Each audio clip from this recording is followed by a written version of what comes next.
Welcome to the Craze in 10 or Less. This is the show where I give it to you in 10 minutes or under, and if I don't,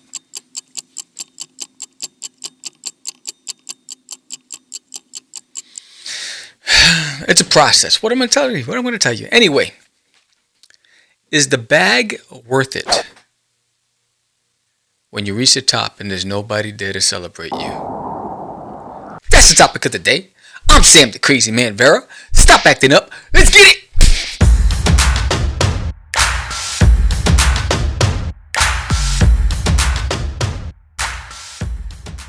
All right. So, this topic is an interesting topic. I was watching an episode of Joe Rogan, and they touched on the all or nothing generation, right?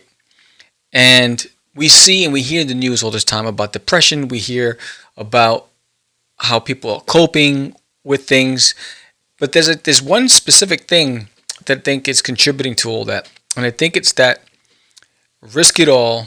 You don't need anybody. It's do or die. Get that bag. Get the bag. Get the bag. So then I started thinking. I said, how many people are lonely because of the bag? How many people are out there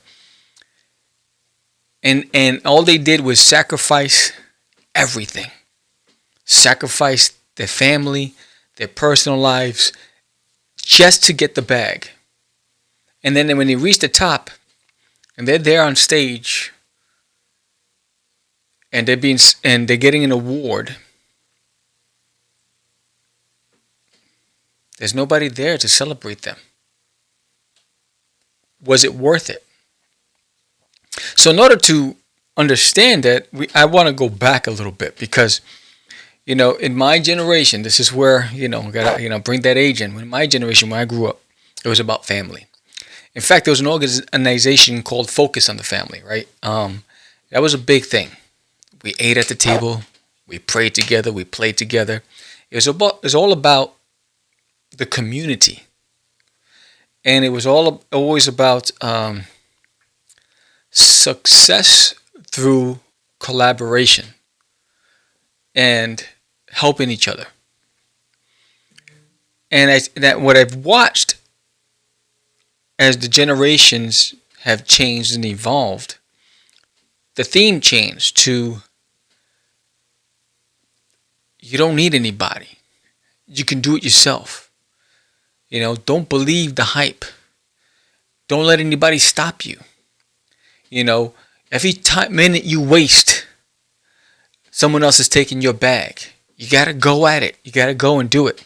And I can tell you, I was one of those cats that the only thing I cared about was personal achievement for a minute. Like, I thought that everything else was a hindrance, was a detriment, was a burden on me to stop and play, to stop and have dinner, to stop and go to the movies, to stop and... Because I was like, somebody else is getting closer to the bag. I'm missing out on an opportunity, right? And what I learned as I was focused solely on my individual achievement was that I was alienating people. So when it was time for me to celebrate wins, my community, which was large at one point, grew smaller and smaller because people felt like all I cared about was what I did. They wanted to be there to root with me, but they also wanted me to be there to root for them. And I was a part-time friend. And so I had to adjust. And I recognized that, hey, all the values that I learned growing up from my mom, for some reason, I got so obsessed with personal achievement, I forgot about that. I forgot about the benefit and the reward from sitting there with a buddy or your brother or your sister, having a nice meal and a great conversation, going on a trip together. I remember when I went the first time ever in my life, my brother and I and his spouse and my spouse, and we went to Puerto Rico together on a vacation. That was unheard of before. You know, we've always talked about it, but I was always the fork in the road. So I needed to change up because I realized that, you know, there's nothing more powerful and rewarding that when you have group achievements or when you have a community of people that really, really care about you.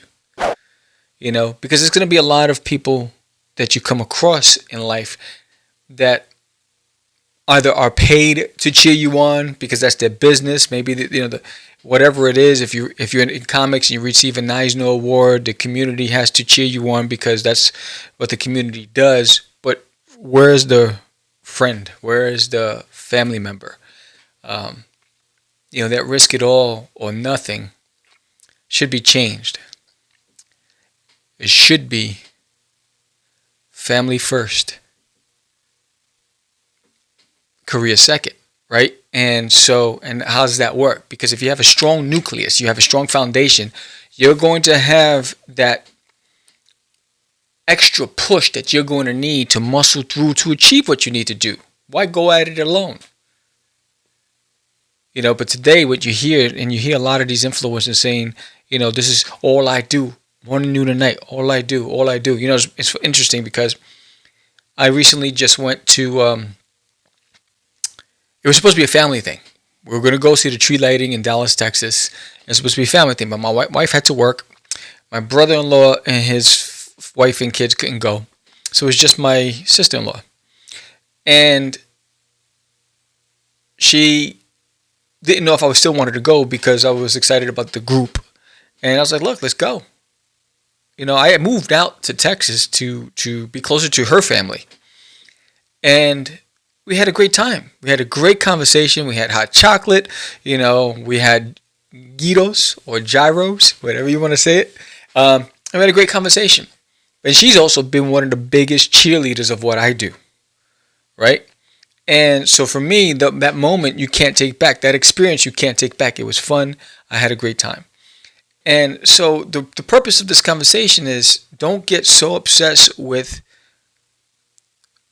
things that you forget, because your memory lasts forever.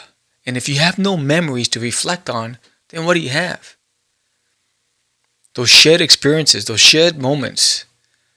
You know, your best friend had a child and wanted you there for a birthday party and whatever, but you made an excuse, and then you made an excuse. Then you'll find that if you made enough excuses, people stop calling, stop asking.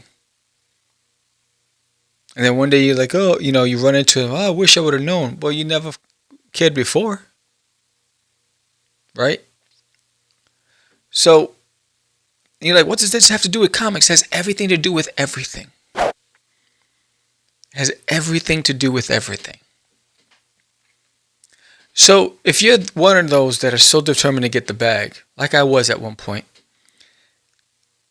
and you find that you're looking around and there's really no one that truly, really loves you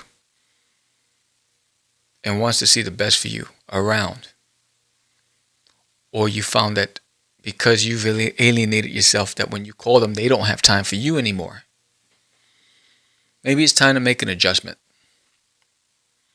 Maybe it's time to make amends. Maybe it's time to have some humble pie, go back and fix things. Because there's no better reward than when you have a village there to celebrate you. Think about it. That's all. That's the topic of the day. You know, I for some reason I felt like I needed to talk on this subject. You know, because look, we're all ambitious. I want to achieve things. I know you do too. But stop. Smell the roses. Enjoy. Put the selfie stick away. And enjoy the beauty of the nature that you're surrounded by. Have fun and talk to somebody. Have a nice conversation. Go get coffee. I used to love when I lived in the city, in New York. I used to meet up with my buddies every other week for dinner and drinks. And great conversation. I miss those moments. You know? So that's the topic of the day. What do you think about this topic? If you have any comments on that, give me a thumbs up. Leave a comment below. If you like this episode, give me a thumbs up. Subscribe if you haven't done so already. Recommend it to a friend if you haven't done so as well. And don't forget, there's Nail in My Toilet launches the 3rd. The book is done. You know, George is done lettering it.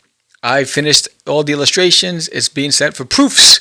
So sign up today. I'd love to see you there when we go live January 3rd on Kickstarter. So this is the Crazy Nintendo Les. I'm Sam the Crazy Man Vera. You guys have a blessed day. Peace.